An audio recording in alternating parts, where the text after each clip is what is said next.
again, everybody, and welcome to the program. I'm Robert Miller, and this is Liz Krause. You're watching another edition of Paragon. Okay, let's have it, Robert. What's on the agenda for tonight? Well, Liz, we've got the latest on some tough speech skills, and we'll explore the honors program, plus a question of the week that will knock your socks off.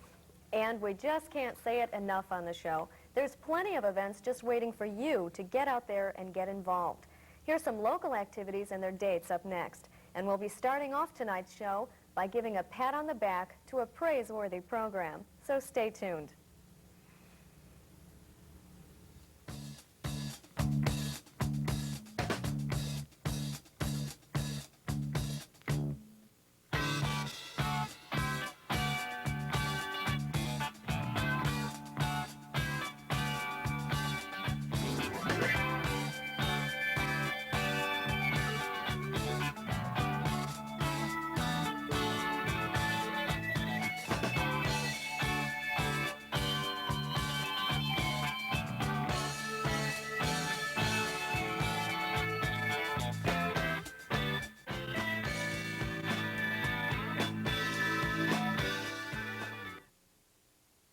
Last year, the federal government wasted $600 million maintaining obsolete computers. It wasted $25 million on duplicate mailings and paid out over $5 billion in mistaken benefits. You'd think in all the years of man's development, we'd have learned by now how tragic it is to waste something you worked so hard to get. For more information on how your hard-earned tax dollars are being spent, call Citizens Against Government Waste, 1-800-USA-DEBT. You know, Chris, when I hired you, I had some reservations. We're a pretty close-knit group here, and quite frankly, I didn't think you would fit in, but you knew the business, so I decided to risk it. And what did I get in return? A top performer and a new vice president. Congratulations. I'm glad you decided to take that chance. Everybody deserves a chance to make it on their own, and there are things you can do to help. Write National Urban League. Welcome back. You know, some very special people with special talents are found everywhere on campus. And we're lucky we have a program right here on campus that recognizes their efforts. The NIU Honors Program is such a program. It's there to honor students with top achievements. Located just 2 blocks south of Founders Memorial Library, on the corner of Locust and Carroll Avenue, is NIU's Honors House. The house is just one of the many benefits that members of the Honors Program receive as they pursue their majors through some unique courses. These courses are usually smaller than regular ones and allow for a more open exchange between student and professor. The Honors Program is taught by some of NIU's most prominent faculty members. One of them is Dr. Marion Miller.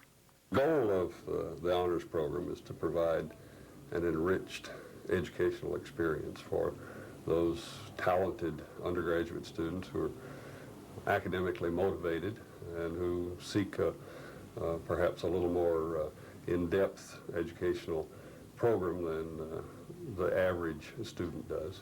The Honors House is a comfortably furnished house that becomes a home away from home for Honors Program students. The house contains the offices of the Honors staff and is used for advising, meetings, and a variety of social and academic functions. The program coordinator is Thekla Behrens-Cooler. As program coordinator, I have varied duties.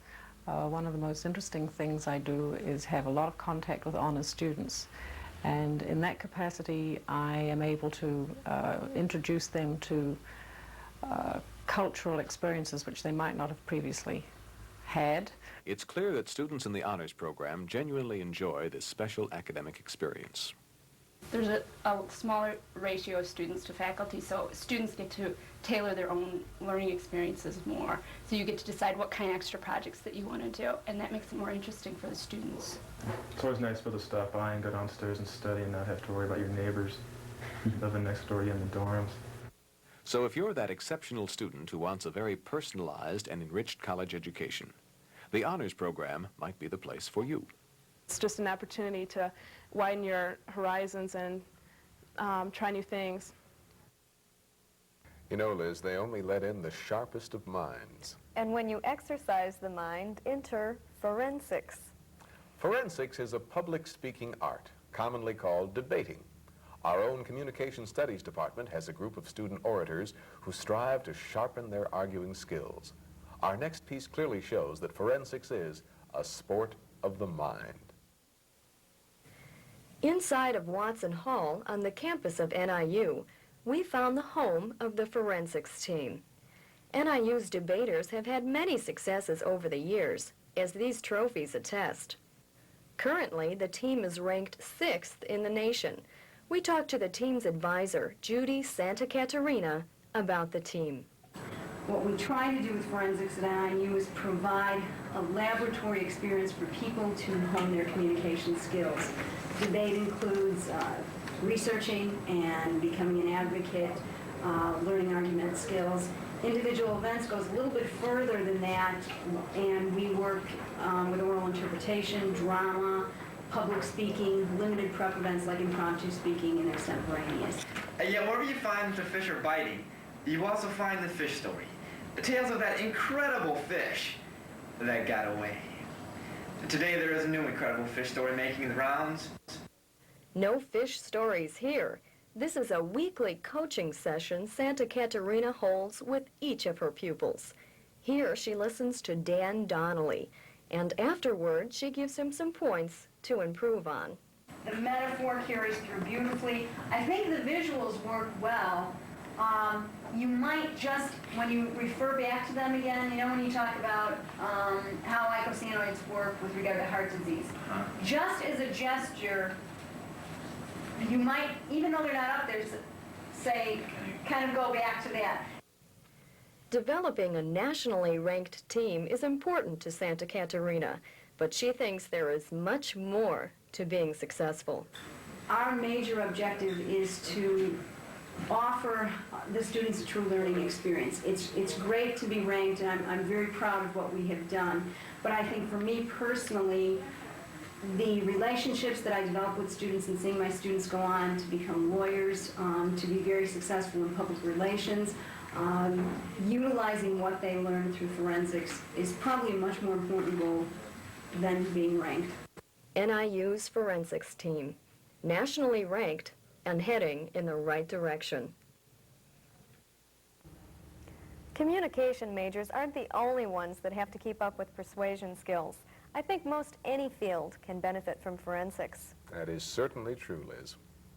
Moving on, the Home Student Center Gallery is hosting a unique display, a display of crafts that intertwines two senses, the visual sense, of course, and the sense of touch. The Home Student Center Gallery has been the setting for art shows of every variety, but recently some unique works were featured there. These pieces aren't made with paint and a canvas or clay. They're composed of cotton and wool fabrics, dye, and wire. Casey Reinertson, a fiber fabrics artist, combines different textures to achieve her art. She explains how she became interested in weaving. When I moved out to the Midwest, I noticed that there was a weaving class offered in a little shop in Glen Ellen, and so I decided to sign up for it. And a few months later, I had my own loom, and I loved the whole process of weaving, and that was the beginning. Reinertson also uses wire to make free-flowing shapes that are woven like cotton thread. The wire pieces came as a result of an assignment in my weaving class to use unusual materials that aren't normally thought of in weaving.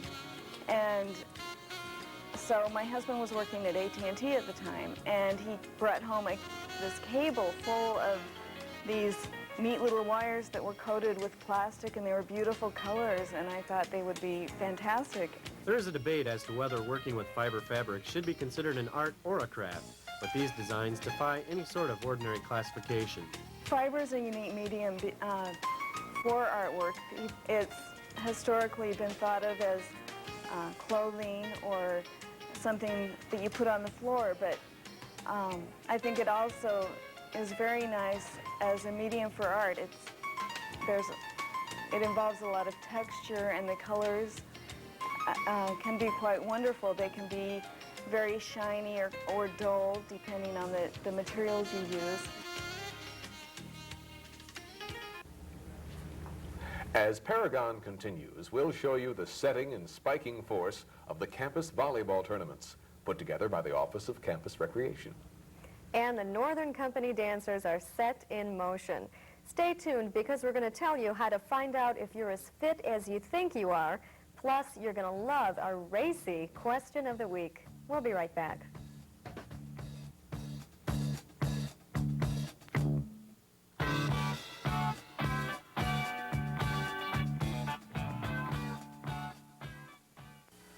On April 26th, unidentified aircraft approached American airspace. Captain William Wiley, on 2-week training with the Air National Guard, was one of the first to act.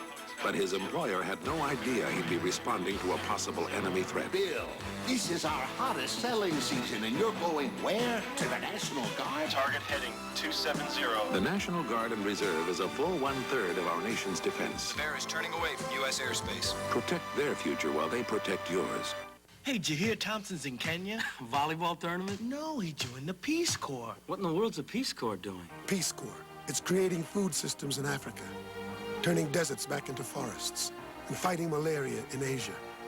It's hands-on and hats off. It's making a friend. It's been tough, but for 25 years, the Peace Corps has been making a difference in the world. Wow. Hey, here's to Thompson. Peace Corps, the toughest job you'll ever love. Welcome back. If you've got that competitive spirit burning within you, all you need is a small bunch of friends, and you can be well on your way to the OCR Volleyball Championships. The OCR has many programs you can get involved in. Now that the weather is turning warm, the latest craze has been renting OCR roller skates. But if you're into team sports, volleyball may just be your perfect match. The OCR Rec Center is holding men's and women's volleyball tournaments this semester. Continuous shot here. Students can organize their own teams and enter the tournament.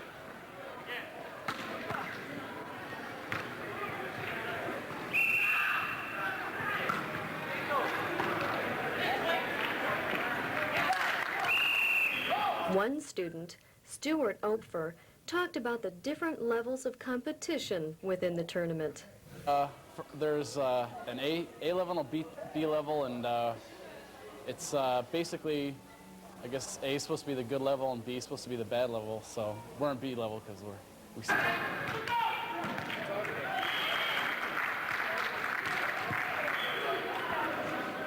Some students are getting involved other ways, such as Sharon Kuyoa, who works as a referee. A friend of mine was a basketball referee, and he knew that I played the sport of volleyball, and he told me to come in and fill out an application, so I did. All in all, the volleyball tournament will be fun for all who participate. The key to volleyball seems to be movement. Not unlike the Northern Dance Company. A dancer's life is his movement. And for these dancers, some who don't have any professional training, Broadway may be just a hop, skip, and a jump away. The enjoyment of dance. These talented young dancers look like they just stepped off Broadway, but really, they are members of a very different dance company, the NIU Company Dancers. Mrs. Strawn, faculty advisor of the NIU Company Dancers, explains the company's origin. NIU Company Dancers was started by myself and a group of students, and we were originally called Student Dancers. There were 15 in the company, and we did most of our performing outside of the university campus area in surrounding towns. Not only does the NIU Company Dancers have a humble origin, but the entire program is operated exclusively by the students. Shay Wimpinger, vice president of the company, explains. Ours is a student-run organization, which means we have all student officers, it's all student choreographed and student-run, and we have a faculty supervisor. Also, the NIU Company Dancers is unique from other dance companies because no prior experience is necessary. Mary Lynch, one of the dancers, explains how she got involved in the program. I joined the dance company last semester. I had taken a jazz dance class, and the teacher had told me about it, and I thought, well, that'd be a good thing to do because I like to dance, though I've never had any formal training. So I just joined and I loved it. Above all, the NIU Company Dancers is a special company because it is a group of men and women joined together for the sole enjoyment of dance. Better watch out, Broadway. A lot of dancers who do make it to the top are in excellent physical condition, and they just improve since dancing is such a great exercise. But do you really know how fit you are by what you can or can't do? Well, the people at OCR have devised a simple test that gives you the verdict on your physical well-being. Then it's up to you to make sure the bill of health stays clean.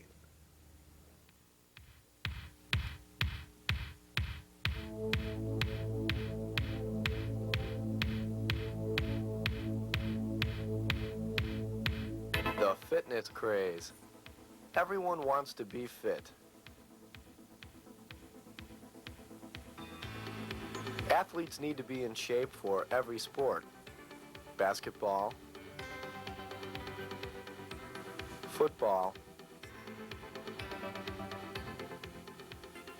baseball. But even weekend athletes need to be fit. That's why the Office of Campus Recreation offers free fitness testing. All NIU students and Recreation Center members are invited to participate in a free fitness testing workshop to see just how fit they are. Located in the Rec Center Activity Room, students go through a fitness circuit. The first test is the sit and reach, where lower back and hamstring flexibility is measured. The maximum sit-up test, which is second on the circuit, monitors abdominal and hip strength and endurance. Third are the height and weight measurements. Everyone is curious to see how much they weigh, but make sure the scale is accurate. Fitness test number 4 compares your body measurements. The skin fold test measures your percentage of body fat. After completing the testing circuit, there is a testing guide where students can see how fit they are. Ann Scholbaum, fitness staff assistant, explains what the fitness testing can accomplish for students. It gives them a chance to determine what their physical fitness is. A lot of people, you can't just look at yourself and say, are you physically fit? You need some types of tests and norms that will tell you, in terms of the population, are you fit? We asked some students why they came to be tested. Well, I've been working out for a couple months now. I just wanted to see what kind of shape I've been in. Well, I was working out and I saw people in here, so I wanted to see what it was all about. I came here tonight just to see what kind of shape I am.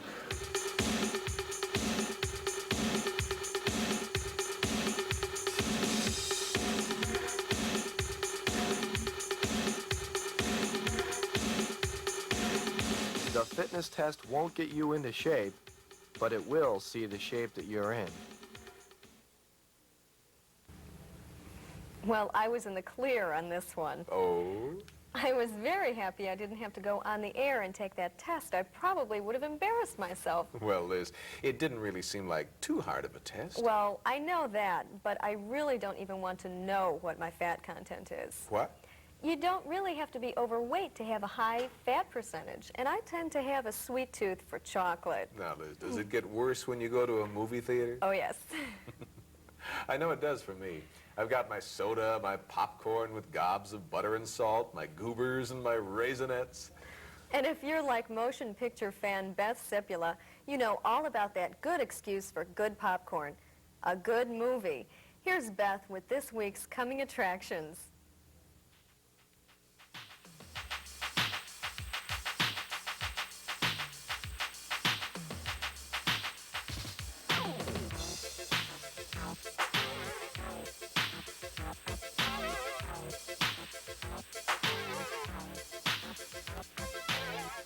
Hi, I'm Beth with this week's Cine Club and Campus Activities Board Coming Attractions.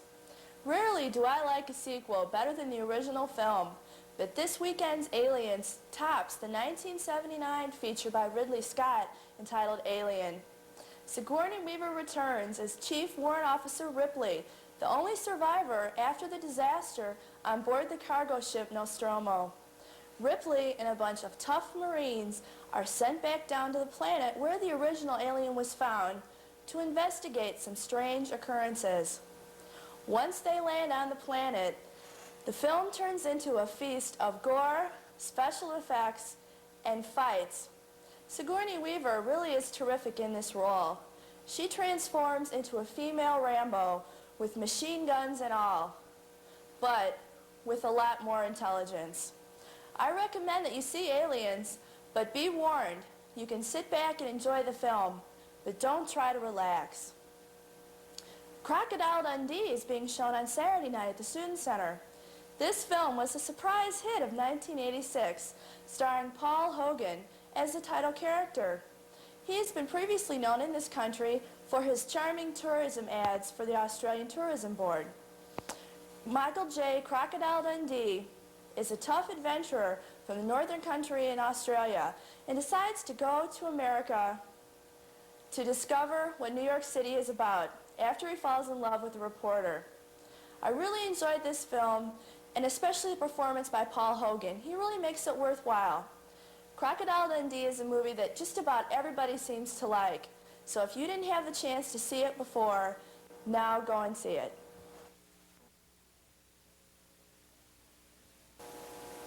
Thursday at 8:45 p.m. in Sandberg Auditorium, Cine Club is featuring the romantic comedy One from the Heart by director Francis Coppola.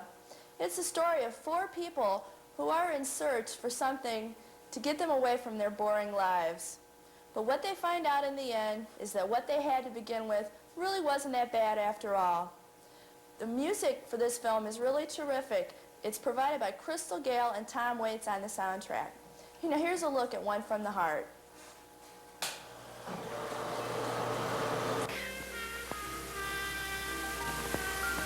So, what happened to your hair? My hair? Oh, I had it permed. Don't you like it? Yeah, It's supposed to yeah, be I like more- it. It looks different, that's all. It does. What are you doing here, Hank? Huh? I live here, remember? Yeah, I remember. Ah, taking the gong, huh? Where you going in that dress? To hell and back. Probably get there in that dress. Friday at 7:30 p.m. in Cole 100, Cine Club is showing 3 documentaries from a political documentary group entitled California Newsreel Films. These films examine the corporate structure of America and their effect on our lives at every day. Here's a look from one of the films. Is condemned.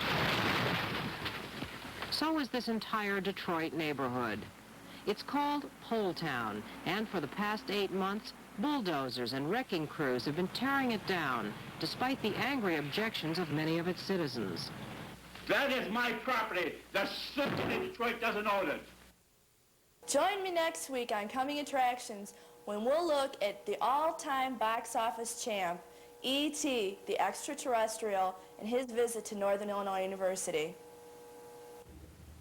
I just want to plug a movie that I saw over the weekend, Blind Date. Funny movie. Bruce Willis is in it, and his date got him into a lot of trouble. Go see it. I think it's unanimous that Kim Basinger in the movie is probably the woman men would least want to spend an evening with. Though Bruce Willis didn't think that. Well, as you know, each week Paragon tries to bring you the latest opinions from people who speak their minds best, students. This week's questions involved a little fantasy. We took a campus poll to find out who your #1 choice is for an evening. Now, this is for a romantic rendezvous or just a plain rap session. Let's take a look at your answers. An evening with Marilyn Chambers for an evening of fun exercise. You know who Prince is, right? He's a famous singer. And I want to spend the evening with Prince. I want to spend life with Prince. Christy Brinkley. Oh, why? Because she's hot. Oh, why? Why are you asking me this? With him. With her. Morgan Fairchild, possibly. Why? She's hot. What can I tell you? Sting. Oh, probably my sons, my daughter, my wife. Okay. Would be. And I kind of have to say that, don't I? I can't really think offhand. I just think Ernest Hemingway, and he's dead. David Letterman, maybe. Why? Seems like a hell of a fun guy. Oh, it'd have to be Heather Locklear. An evening, a week, possibly a month. Anybody in the world? Gary Fensick. Well, I've got a girlfriend, so is this going to be on anything? Well, my first choice would be John Lennon. Jerry Garcia. And why? Because the man knows everything that I'd want to know. Beastie Boys.